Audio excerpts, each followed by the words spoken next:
Good morning all of you. Today we will start our first lesson, that is physical world.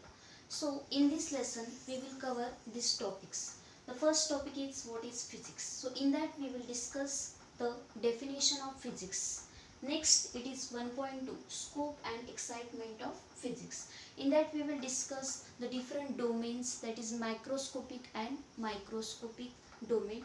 See here 1.3 physics, technology and society. How the technology is related with physics and how the physics is related with technology. So we will discuss 1.4 in that the fundamental forces in nature. There are four forces here we will discuss in this chapter. First is a gravitational force, second is electromagnetic force, third is strong nuclear force and fourth it is weak nuclear force. Next it is nature of physical laws. In this we will discuss the nature of symmetry and nature of symmetry of space and time. So we will start with first, that is what is physics. See here first we will discuss about physics. Physics word, it comes from a Greek word, that is nature. See, it is a Greek word and it means a nature.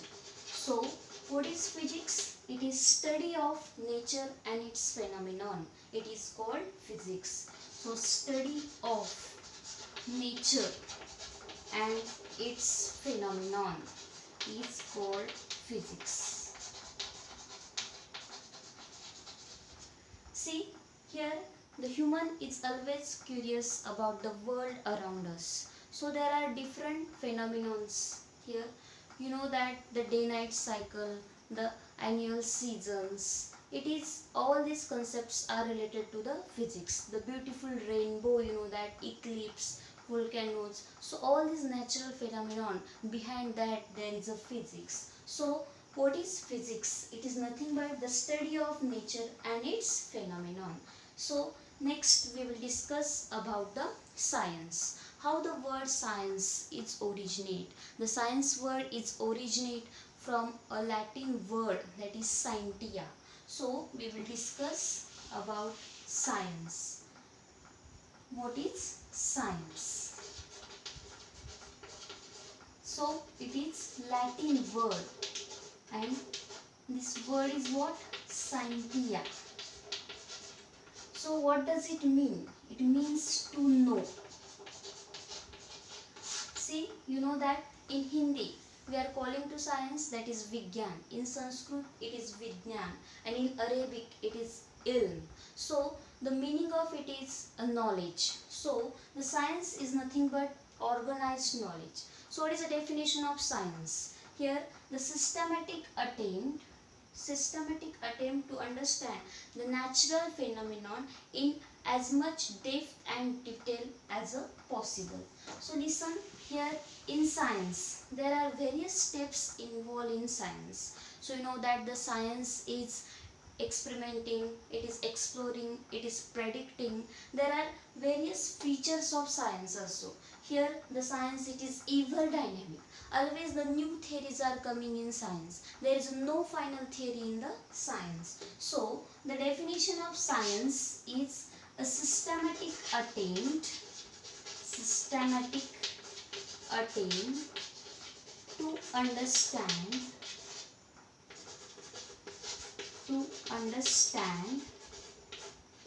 the natural phenomenon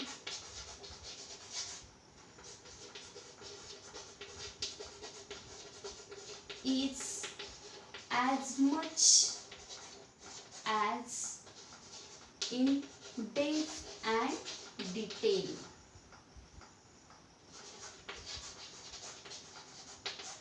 So this is science. So you know that here we will discuss some different methods involved in science. That is, first method, we will see the different scientific methods.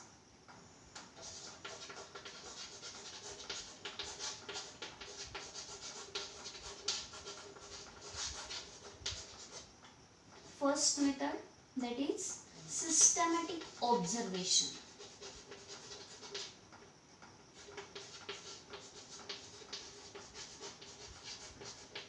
Second, it is controlled experiment.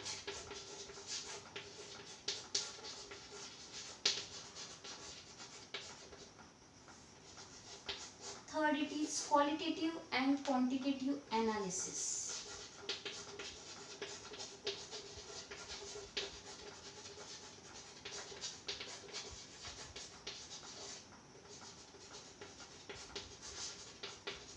Fourth, it is mathematical modeling.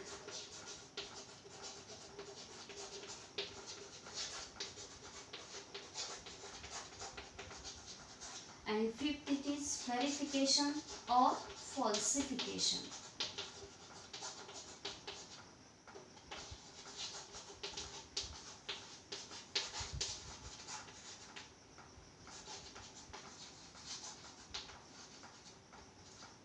See all of you, the first, that is systematic observation. Here we will discuss this all steps one by one. Systematic observation. For that we will take one example, that is Newton's theory. See, you know that the famous scientist Newton, he discovered the law of gravitation. So we will see here the theory of gravity. See, the Newton observed that the apple falling on a ground. He observed that thing very systematically. So next is what? Control experiment. After observing this, he done a series of experiment, and from that he got a result. After that what? Qualitative and quantitative analysis. Qualitative means what? Valid and invalid data. Qualitative means valid and quantitative means what? Invalid data. He collected all the valid and invalid data related to this theory. Next year, the mathematical modeling. So next year he discovered the equation for it. What is this equation? Just see, F is equals to G m1 m2 divided by r square. So what does it mean? See, F is what? The force here. See, next G is a gravitational constant.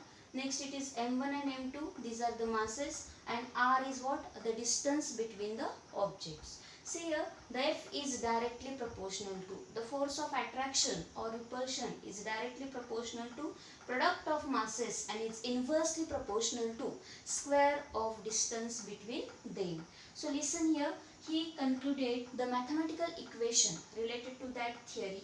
So here the fourth step, in that we can find out the equation here, and that is the mathematical modeling. Next it is verification or falsification. We have to verify, is the theory what we have found here, is it correct or wrong. So for that we have to do the verification. If your theory it is wrong, then what happened? We have to find out from the first again. So here verification or falsification, this step is very important.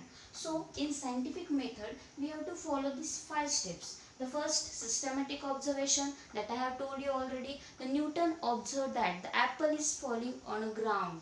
Okay, so he has done this observation very systematically. Next, it is control experiment. The series of experiments he has done. Next, it is qualitative and quantitative analysis. He collected all the valid and invalid reasons for it. Then mathematical modeling, I have told you that this law we will discuss in the concerned chapter. Just try to understand here this mathematical equation we have to find out related to that theory. Next it is verification or falsification.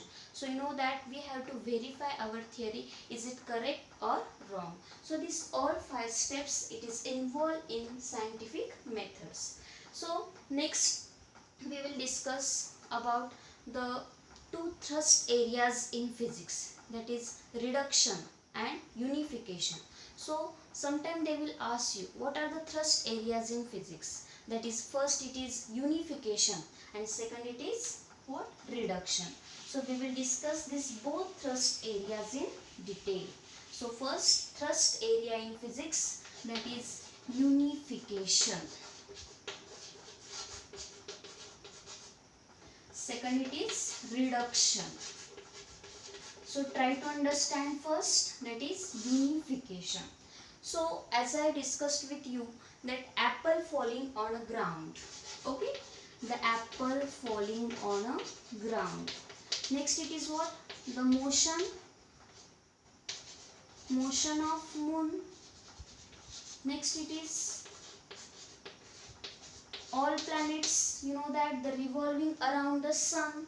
The motion of planet we can take, the motion of moon we can take. Okay, so behind that only the one law is there. What is this law? That is law of gravitation. Okay, what is this law? The law of gravitation. So what does mean by unification? Behind all these things only a one law, only a one basic law, and that is unification. Uni means what? One. So here we have to see unification is nothing but the different things we can unify with the help of one law, that is unification. Next it is reduction. Reduction means what? Here the complex thing, we have to convert that complex thing into a simpler part. See the reduction. See complex, or you can say a bigger, okay, bigger part that we have to convert into a simpler part. We have to divide it into a simpler thing, and that is the reduction. So there are two thrust areas in physics, that is the unification and reduction. So I think you have cleared the unification and reduction concept. So next time we will discuss, that is scope and excitement of physics. Thank you.